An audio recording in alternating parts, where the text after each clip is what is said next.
Shikues nderuar, mirë se erdhët në emisionin Betimi për Drejtësi. Jemi këtu në Prokurorinë Themelore në Mitrovic për të zhvilluar një intervistë me ushtruesin e detyrës së kryeprokurorit të kësaj prokurorie, zotin Njazi Rexha. Zoti Rexha, mirë se erdhët. Mirë se ju gjatëm. Faleminderit për kohën që keni ndarë për këtë intervistë me përse afër me më njoftu për sfidat dhe rezultatet që ka arritur kjo prokurori. Kryeprokuror, si e vlerësoni gjendjen në Prokurorinë Themelore të Mitrovicës në aspektin e ngarkesës me lëndë dhe punës në përgjithësi? Gjendja e ngarkesës me lëndë në Mitrovicë është e rënduar. Mirë po, kjo nuk është vetëm këto 2-3 vitet e fundit, po kemi të bëjmë me një kronologji se pe kur datan ngarkesa me lëndë e Prokurorisë Themelore në Mitrovicë. Nëse më lejohet, kisha në pika shkurta me tregu se pse sot Prokuroria Themelore gjendet me këtë numër kaq të madh lëndë që presin për trajtim. Nëse ju kujtohet, viti 2008 është viti kur i tash sistemi judikaturës në Mitrovic është dëbuar nga objekti i gjykatës në Mitrovic pjesën veriore dhe të gjithë jemi transformuar kënse për një kohë të shkurtë në ish gjykatën komunale të Voshtres. Kjo periudhë ka qenë marrëveshje në mes e prorëve të organeve që mos përnohet asnjë lëndë, mirë po të merrem në trajtim vetëm lëndë të natyrës urgjente. Kështu ka vepruar, kemi vepruar në realitet nga viti 2008 deri në vitin 2012. Me transferimin e prokurorinë në gjykatën komunale, neve na janë ndarë 3 zyre. Një zyre për kryeprokurorin, një zyre për prokurorinë komunale, tani departamenti i përgjithshëm, dhe një zyre për prokurorinë e Qarkut, tani departamenti i krimeve të rënda. Këto 3 zyre nuk i kam plotsu as përse afërme nevojat për punë që janë paraqit për prokurorinë e Mitrovicës. Mirë po, duke u gjendur në një situatë e tillë, kemi qenë të obliguar që vetëm prokurori kujdestar ka punuar në zyre, ndërsa të gjithë prokurorët tjerë kemi qëndruar në shtëpi dhe kështu me rotacion për çdo javë kemi funksionu në prokurorinë gjatë vitit 2008 e ka vazhduar deri në vitin 2010. Duke parë se situata po ngarkohet me lëndë, duke parë mundësinë se pranimi i lëndëve nga policia më nuk ishte as hapësirë se ku mi vendos, atëherë me një marrëveshje me e prorët e stacioneve policore, jemi marrë vesh që lëndë mbeten në stacione policore në Sirtar dhe një të ardhë në tafën kur plotësohen kushtet, na t'i marrën për tyne dhe t'i marrën trajtim. Por mirë po, duke pa se është rrit numri për tej mase dhe se qëndrimi jonë në 3 javor në shtëpi ishte më i pamundun për shkak se numri i lëndëve filloi të rritet në mënyrë drastike, atëherë kemi vendosur që të bëjmë një zgjidhje dhe kemi arrit një marrëveshje me prorët e stacioneve policore që secili për prokurorët ta merr nga një zyre në për stacione policore dhe t'i trajton ato lëndë që gjenden në ato stacione policore. Kështu kemi vepruar deri në vitin 2012, atëherë kur edhe është marrë një vendim për prorëve që të fillohet edhe me seanca gjyqësore. Kemi filluar me seanca gjyqësore, mirë po ka qenë shumë evidente se kapaciteti ka qenë i kufizuar, pasi një sallë ka shfrytzuar edhe gjykata komunale, por njëkohësisht e shfrytzoi edhe gjykata e Qarkut tani departamenti i krimeve të rënda. Në situatat e tilla, mund të themi se ishim në një krizë shumë të madhe. Mirë po, gjithsesi u dashni që ta bënim një zgjidhje dhe të kërkojmë një rrugdalje. Krejt çka mundem me thënë për këtë periudhë është se përpas që kishim mungesën e objektit, kishim edhe një numër të vogël prokurorë. Departamenti i krimeve të rënda ka funksionuar me 3 prokurorë që për një kohë të shkurtër mbet me 2 prokurorë, ndërsa departamenti i përgjithshëm ka funksionuar me 2 prokurorë. Hapësira ishte tepër e vogël, kështu që gjitha lëndët të cilat i pranonin në punë, kemi qenë të obliguar që të vendosim në përpaketa dhe të vendosim në dyshimin e zyreve. Kjo ka ndodhur deri në tetor të vitit 2017, kur me marrëveshje për integrimin e serbëve dhe prokurorëve sërbë dhe gjyqtarëve sërbë, atëherë të na kanë ardhur gjithsej 10 prokurorë të nacionalitetit sërbë. Mirpo, këto jemi kompletuar edhe me stafin administrativ të nacionalitetit sërbë.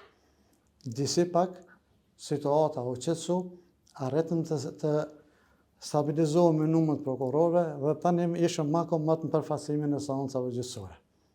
Mirë po, për fat keq, kjo situatë nuk zgjati shumë.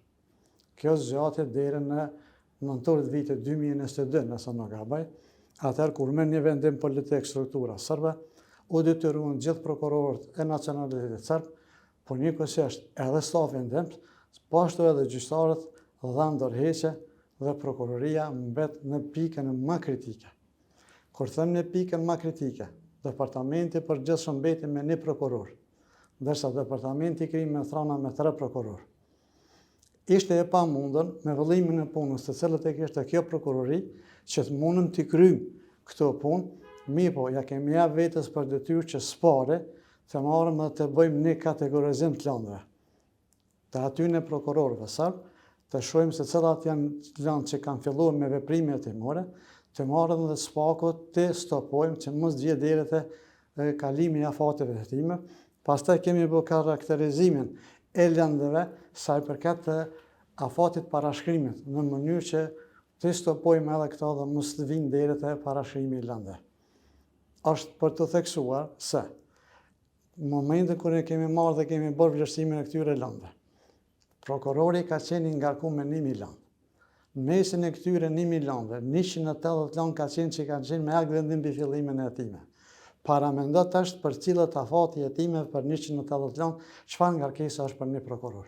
Mirëpo, disi ja kemi arritur dhe kemi filluar që të stabilizohemi ngadalë me ndihmën e Këshillit Prokurorial të Kosovës, i cili për fillim ka dërguar në transfer të përkohshëm 2 prokurorë nga Prokuroria Themelore e Ferizajt, e pastaj na ka dërguar edhe 2 prokurorë nga Prokuroria Themelore e Prishtinës, dhe kështu që ngadalë fillon pak të stabilizohen spaku sa i përket trajtimit të lëndëve emergjente. Mirëpo, më vonë ne kemi kërkuar edhe më tepër prej Këshillit Prokurorial që të na ndihmon me forca pak më të mëdha, se ishte e pamundur që me 4 prokurorë sa ishin në transfer, të zaventohet numri 10 prokurorëve të cilët edhe ndorheqe. Mirëpo, këto ishin ato mundësit, më tepër nuk kam pas me na ndihmu. Kemi pas një takim, së bashku me Këshillin Prokurorial, Këshillin Gjyqësor të Kosovës, mu këto në këtë zyre ku tani po zhvillojmë intervistën, kemi bisedu për hapat që do ndërmerret, që dhe atë mundësitë që mund të na ndihmojnë në mënyrë që të dalim prej kësaj krize. Problemi më i madh që ka qenë se zakonisht na kemi pas gjithmonë numër të vogël prokurorë. Ky numër është përcjell prej viteve. Deri në fazat e mëhershme, gjithmonë numri nuk është kompletuar për shkak duke u thirrur natë se do të rezervohen vendet për prokurorët e nacionalitetit serb. Mirëpo më vonë ka pas lëvizje të prokurorëve, kalimin në departamente të tjera, ka pas edhe shkruajnë penzion, mirëpo vendet e punës të tyre asnjëherë nuk janë zaventësuar nga ana e Këshillit Prokurorial, edhe kështu tani prokuroria ka mbet në këtë gjendje për mungesë prokurorëve, pasi që nuk ka pasur mundësi nga ana e Këshillit Prokurorial që të bëhet zaventësimi adekuat i personave të cilat kanë bërë lëvizje. Përkundër kësajna, që e kemi pasur këtë situatë, se sa është gjendje e rëndë, këto mas miri mundë me ilustru edhe me dhona statistikore. Çka na thonë statistikat? Statistikat thonë se në vitin e 2025, gjithsej kanë qenë lëndë të bartër dhe nga viti 2024, 7.552 lëndë. Kjo të regon se sa ka qenë numri i lëndëve që kanë mbetur të patrajtuara. Sipas statistikave, rezulton se Departamenti i Krimeve të rënda, po edhe përfshirë lëndët nga regjistri PP, si dhe nga regjistri PP-në, gjithsej nga regjistri PP kanë qenë lëndë të patrajtuara 2.424 lëndë. Gjithsesht, to janë lëndë të pranuara. Nga viti 2025, Departamenti i Krimeve të rënda, Departamenti për të mitur, Departamenti për gjësëm. Ndërsa nga regjistri PP-në janë pranuar 419 landë. Landë të pranuara, po që janë në punë, nga regjistri PP janë 7.061 landë, ndërsa nga regjistri PPN janë 3.122 landë. Landë të zgjedhura në vitin 2025 nga regjistri PP janë 2.063, ndërsa nga regjistri PPN 2.023. Nga gjithë këto landë që i përmendëm se janë zgjedhur, rezulton se 63.83% janë të zgjedhura me akt akuzë, me 16.12% me ndërmjetësim, hudhje të kallëzimit penal kemi 11.22% dhe pushim të hetimeve kemi 3.39%. Bazuar në arritshmërinë e normës vjetore të prokurorëve, rezulton se secili prokuror ka arritur normën e përgjithshme prej 131.58%. Pra pavarësisht kësaj pune që bëhet ku mbi 130% prokurorët arrin që ta përmbushin normën, numri i lëndëve vazhdon që të jetë shumë i madh për shkak të numrit të madh që është trashëguar, por edhe numrit të lëndëve që vijnë në punë. E përmendët sfidën kryeprokuror që është problem me këtë numër të prokurorëve me i arrit të gjitha afatet, edhe për me i përmbyll hetimet në kohë, edhe për me i parandalu rastet e parashkruane. A ka hiç rastet të parashkruane, duke ditur pra këtë sfidë që e keni? Ka rastet parashkruane, siç edhe theksova se në mënyra e rasteve thithje kallëzime penale pothuajse kemi këtu përfshirën edhe ato landë që janë për shkak të parashkrimit. Hudhjet që i kemi dikon përgjigje me 11.22%. Ka pas, se kanë mbetur në sirtar, që asna nuk e kemi ditur derisa kemi marrur dhe kemi bë karakterizimin e landëve sipas viteve, edhe me pas se është ndërmarrë ndonjë veprim hetimor apo nuk është ndërmarrë. Jemi të vetëdijshëm, po situata çfarë ka qenë këto. Numri i vogël i prokurorëve, numri i madh i seancave gjyqësore nga ana prokurorëve na kanë prunë deri në atë situatë që ka pas edhe raste që janë parashkruar. Në raport me gjykatën, sa arrin që me i përmbush kërkesat numri i prokurorëve që është aktualisht në punë, duke ditur pra që gjykata vendos në bazë të një agjende të vetën që ti caktoj edhe gjykimet. Sa arrini që ti përfaqësoni lëndët ashtu siç kërkohet? Vitin 2025 nuk kemi qenë situatë mirë në raport me gjykatën, se numri i gjyqtarëve është më i madh në krahasim me numrin e prokurorëve. Kështu që në këtë aspekt edhe ne kanjeri ju kemi bërë pengesë për me mujt me zhvillu seancat gjyqësore. Tani Departamenti i Krimeve të Rana, me aq sa kam një orione, në gjykatë funksionon me 4-5 gjyqtarë. Në Departamentin e Krimeve të Rana kemi veç 3 gjyqtarë. Mi po është për të theksu se para disa ditësh kam pranuar një email nga kryetari i gjykatës me të cilën më informon se nga data 1 prill 2026 do të java i ka avancuar edhe 3 gjyqtarë në Departamentin e Krimeve të Rana. Që në kupton se nëse ata dikon numri i përgjithshëm me tyre do të më kon 7 apo 8 në raport me numrin e 3 prokurorëve.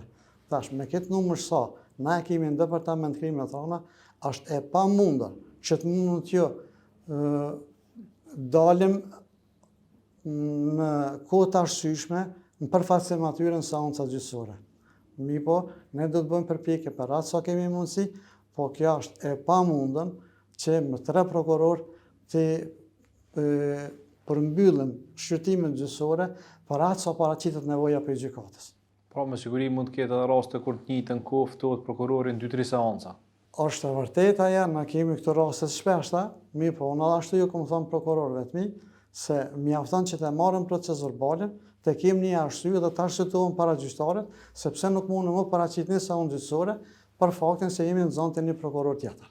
Me siguri në këtë situatë në cilën punojnë prokurorët, është problematike që të ketë edhe cilësi shumë të madhe të akt akuzave. Një problem që nuk është ndoshta shumë i shprehur në prokuroritë e tjera për sa i përket situatës së Mitrovicës, po edhe përkundër kësaj, cilësia akt akuzave edhe në prokuroritë e tjera është e diskutueshme shumë. Pra ka vërejtje për mënyrën se si ngriten akt akuzat.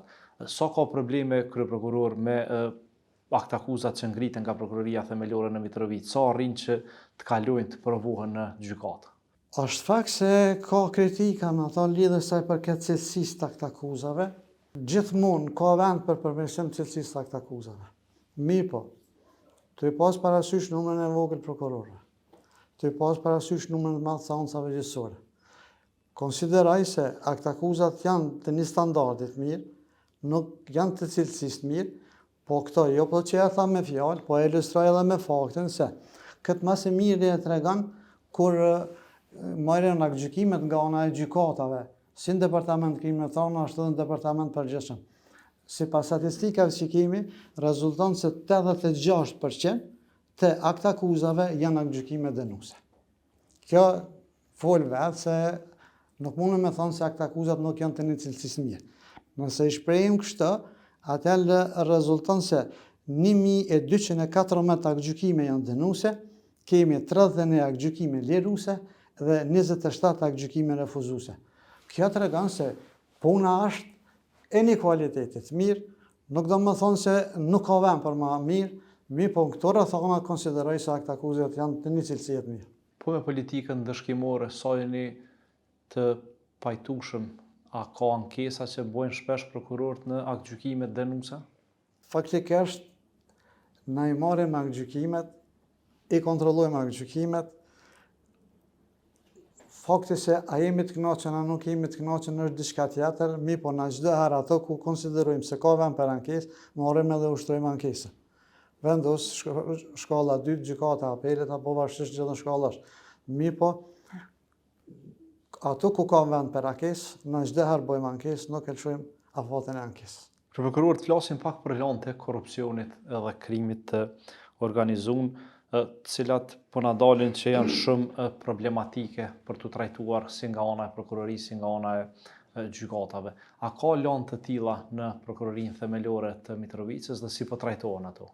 Ka lante korrupsionit, faktikisht janë lante që ju jepim një prioritet, po njerët këto janë lante me prioritet edhe sipas politikës zyrës prokurorit shtetit. Është fakt se lante e korrupsionit janë të një natyre më komplekse. Janë lante që nuk mund të kryen me akuzë të drejt për drejt, po çdo herë kërkon një hetim. Edhe këtë një hetim të detajuar. Përndryshe, rezultati do të jetë i mangët. Po, përpos që kërkon një hetim të detajuar, kërkon edhe një hapësirë kohore më të madhe në krahasim me lante tjera. E të i pas parasysh numrin e madh seancave gjyqësore dhe numrin e madh të landeve, hapësira kohore për neve nuk është e mjaftueshme. Po, sido që të jetë, unë e besoj që të klandet e korrupsionit si prokuroria e Mitrovicës nuk qëndrojmë kas.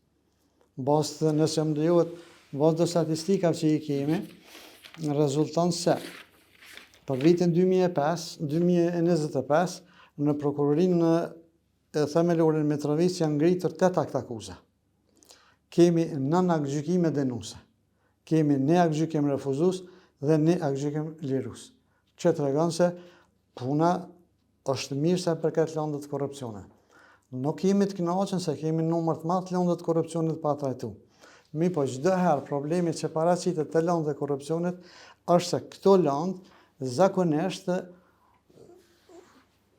problemin e paraqitet te nderat të lëndë me prokurorin.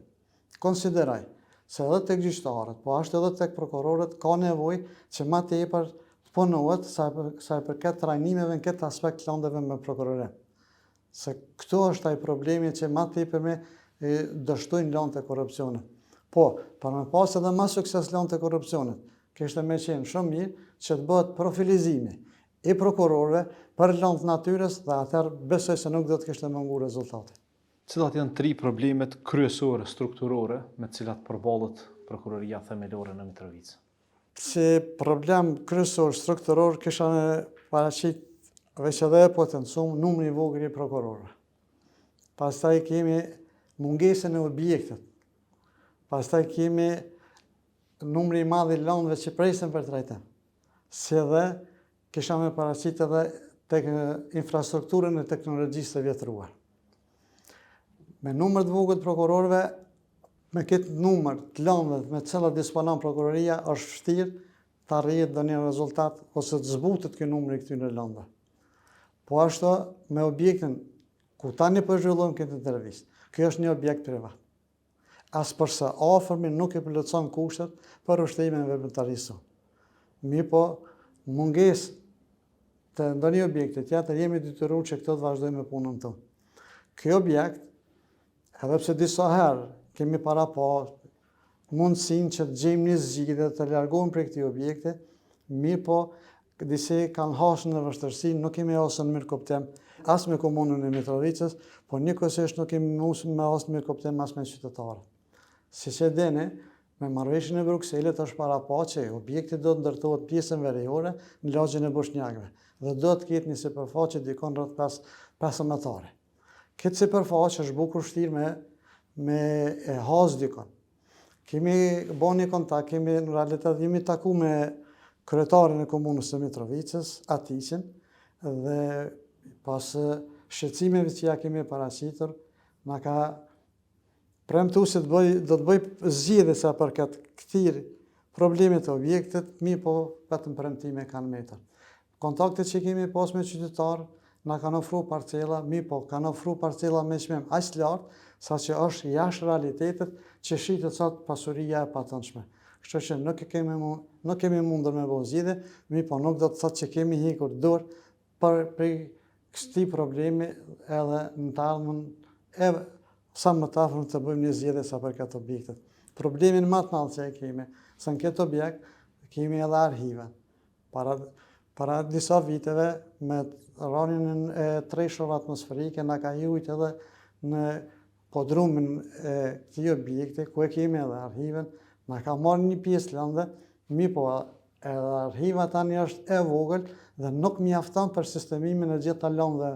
Kështu që do të bëjmë që mas, jemi në vazhdimsi përpjekje për me gjetë një objekt tjetër, mi po deri me tani nuk kemi bërë zgjidhje.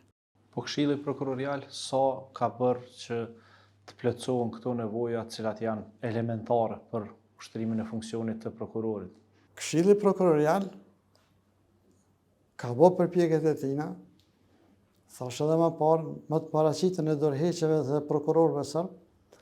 Këshilli Prokurorial na ka dalë ndihmë së bashku me zyrën e prokurorit shtetit, na ka dalë ndihmë dhe ka bërë për fillim transferimin e 2 prokurorë nga Frezaj, pastaj 2 nga Prishtina.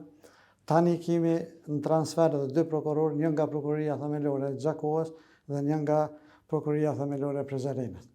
Kemi bërë kërkesat pa rreshtura, me pa edhe Këshilli Prokurorial i ka pas do peripeti mrena për mrenda, mi po tani besoj që i kam sanu këto probleme dhe pres për tyne që në një konkurs të afërm që nëse do të shpallet, na ofroj numër më të madh prokurorëve, sepse kemi nevojë më tepër së gjithë prokurorive. Konsideroj se asnjë prokurori tjetër në Kosovë, me përjashtim të prokurorisë në Prishtinë, nuk e ka këtë gjendje sa për këtë ngarkesës më lënë, sikur është Mitrovica. Kryeprokuror, cili është raporti i prokurorisë themelore në Mitrovicë me shoqërinë civile dhe me mediat? Sa është transparente prokuroria? Besoj se çdo herë kemi pas raportet e mira, i kemi edhe tani, jemi bashkëpunues, ju ofrojmë çdo herë informata ditore që kërkohen dhe ato në mënyrën sa më të saktë. Sa për ilustrem, në vitin 2025, Prokuroria Themelore në Mitrovicë dikon është përgjigjur pyetja të mediave, nëse nuk ka bëj dikur 865 pyetje përfshirë nga media, nga qytetarët, organizata ndërkombëtare.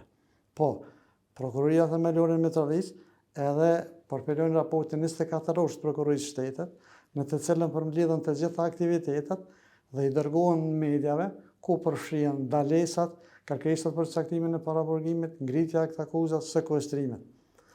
Njerëzit do të theksuar se jemi shumë të angazhuar që rastet që kanë bëjnë me media të trajtojmë në mënyrë sa më adekuate, në afat arsyeshëm kohor, për çfarë arsye edhe kemi edhe koordinatorin për gazetarë që këto lanë trajtohen me një prioritet.